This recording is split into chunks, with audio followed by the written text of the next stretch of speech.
Voice چوتھا باب۔ تب میں نے پھر کر اس تمام ظلم پر جو دنیا میں ہوتا ہے نظر کی، اور مظلوموں کے آنسوؤں کو دیکھا، اور ان کو تسلی دینے والا کوئی نہ تھا، اور ان پر ظلم کرنے والے زبردست تھے، پر ان کو تسلی دینے والا کوئی نہ تھا۔ بس میں نے مردوں کو جو آگے مر چکے ان زندوں سے جو اب جیتے ہیں زیادہ مبارک جانا، بلکہ دونوں سے نیک بخت وہ ہے جو اب تک ہوا ہی نہیں، جس نے وہ برائی جو دنیا میں ہوتی ہے نہیں دیکھی۔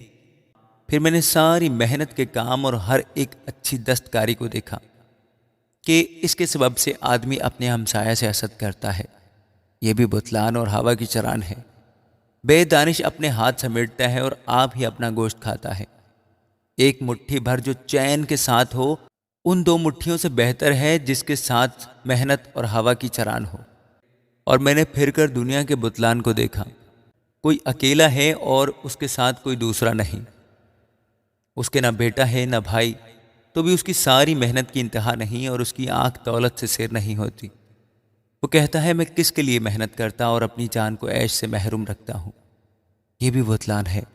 ہاں، یہ سخت دکھ ہے، ایک سے دو بہتر ہیں، کیونکہ ان کی محنت سے ان کو بڑا فائدہ ہوتا ہے، کیونکہ اگر وہ گریں تو ایک اپنے ساتھی کو اٹھائے گا، لیکن اس پر افسوس جو اکیلا ہے جب وہ گرتا ہے، کیونکہ کوئی دوسرا نہیں جو اسے اٹھا کھڑا کرے۔ پھر اگر دو اکٹھے لیٹیں تو گرم ہوتے ہیں، پر اکیلا کیوں کر گرم ہو سکتا ہے؟ اور اگر کوئی ایک پر غالب ہو تو دو اس کا سامنا کر سکتے ہیں، اور تہری ڈوری جلد نہیں ٹوٹتی۔ مسکین اور دانشمند لڑکا اس بوڑھے بے وقوف بادشاہ سے جس نے نصیحت سننا ترک کر دیا بہتر ہے، کیونکہ وہ قید خانہ سے نکل کر بادشاہی کرنے آیا، باوجود یہ کہ وہ جو سلطنت ہی میں پیدا ہوا مسکین ہو چلا۔ میں نے سب زندوں کو جو دنیا میں چلتے پھرتے ہیں دیکھا کہ وہ اس دوسرے جوان کے ساتھ تھے جو اس کا جانشین ہونے کے لیے برپا ہوا۔ ان سب لوگوں کا، یعنی ان سب کا جس پر وہ حکمران تھا، کچھ شمار نہ تھا، تو بھی وہ جو اس کے بعد اٹھیں گے اس سے خوش نہ ہوں گے۔ یقیناً یہ بھی بتلان اور ہوا کی چران ہے۔ آمین۔ بائیس پانچواں باب۔ جب تو خدا کے گھر کو جاتا ہے تو سنجیدگی سے قدم رکھ، کیونکہ شنوا ہونے کے لیے جانا احمقوں کے ذبیحے گزراننے سے بہتر ہے، اس لیے کہ وہ نہیں سمجھتے کہ بدی کرتے ہیں۔ بولنے میں جلد بازی نہ کر، اور تیرا دل جلد بازی سے خدا کے حضور کچھ نہ کہے، کیونکہ خدا آسمان پر ہے اور تو زمین پر، اس لیے تیری باتیں مختصر ہوں، کیونکہ کام کی کثرت کے باعث سے خواب دیکھا جاتا ہے، اور احمق کی آواز باتوں کی کثرت ہوتی ہے۔ جب تو خدا کے لیے منت مانے تو اس کے ادا کرنے میں دیر نہ کر، کیونکہ وہ احمقوں سے خوش نہیں ہے، تو اپنی منت کو پورا کر۔ تیرا منت نہ ماننا اس سے بہتر ہے کہ تو منت مانے اور ادا نہ کرے۔ تیرا منہ تیرے جسم کو گنہگار نہ ٹھہرائے، اور فرشتہ کے حضور مت کہہ کہ بھول چوک تھی۔ خدا تیری آواز سے کیوں بیزار ہو اور تیرے ہاتھوں کے کام برباد کرے، کیونکہ خوابوں کی زیادتی اور بطالت اور باتوں کی کثرت سے ایسا ہوتا ہے۔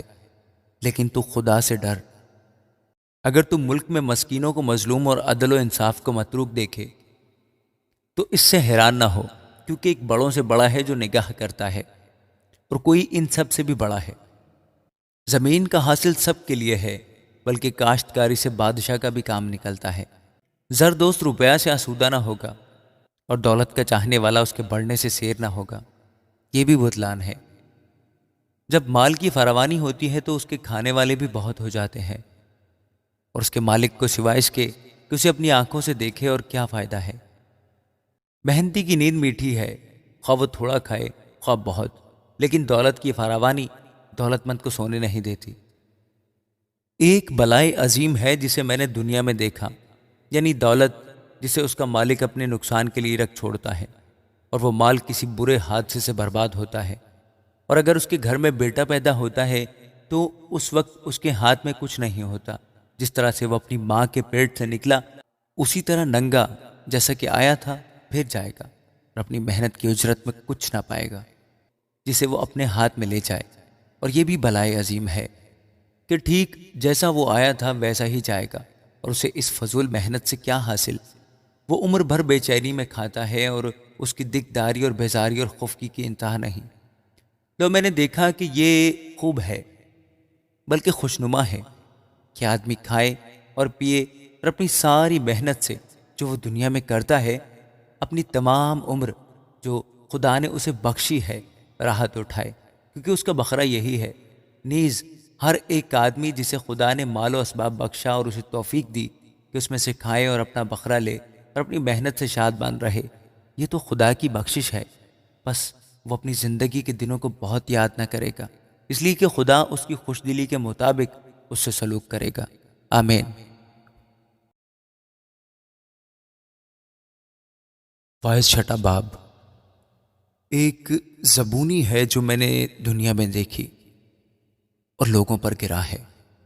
کوئی ایسا ہے کہ خدا نے اسے دھن دولت اور عزت بخشی ہے، یہاں تک کہ اس کو کسی چیز کی جسے اس کا جی چاہتا ہے کمی نہیں، تو بھی خدا نے اسے توفیق نہیں دی کہ اس سے کھائے، بلکہ کوئی اجنبی اسے کھاتا ہے۔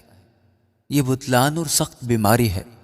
اگر آدمی کے 100 فرزند ہو اور وہ بہت برسوں تک جیتا رہے، یہاں تک کہ اس کی عمر کے دن بے شمار ہوں اور اس کا جی شادمانی سے سیر نہ ہو اور اس کا دفن نہ ہو، تو میں کہتا ہوں کہ وہ حمل جو گر جائے اس سے بہتر ہے، کیونکہ وہ بطالت کے ساتھ آیا اور تاریکی میں جاتا ہے اور اس کا نام اندھیرے میں پوشیدہ رہتا ہے۔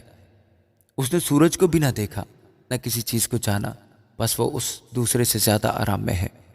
ہاں، اگرچہ وہ 2000 برس تک جیتا رہے اور اسے کچھ راحت نہ ہو، کیا سب کے سب ایک ہی جگہ نہیں جاتے؟ آدمی کی ساری محنت اس کے منہ کے لیے ہے تو بھی اس کا جی نہیں بھرتا، کیونکہ دانش مند کو احمق پر کیا فضیلت ہے، اور مسکین کو جو زندوں کے ساتھ چلنا جانتا ہے کیا حاصل ہے؟ آنکھوں سے دیکھ لینا آرزو کی آوارگی سے بہتر ہے۔ یہ بھی بطلان اور ہوا کی چران ہے۔ جو کچھ ہوا ہے اس کا نام زمانہ قدیم میں رکھا گیا، اور یہ بھی معلوم ہے کہ وہ انسان ہے، اور وہ اس کے ساتھ جو اس سے زوراور ہے جھگڑ نہیں سکتا، چونکہ بہت سی چیزیں ہیں جن سے بطالت فراوان ہوتی ہے، بس انسان کو کیا فائدہ ہے؟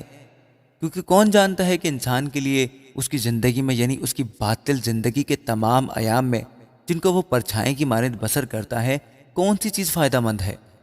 کیونکہ انسان کو کون بتا سکتا ہے کہ اس کے بعد دنیا میں کیا واقعہ ہوگا؟ آمین۔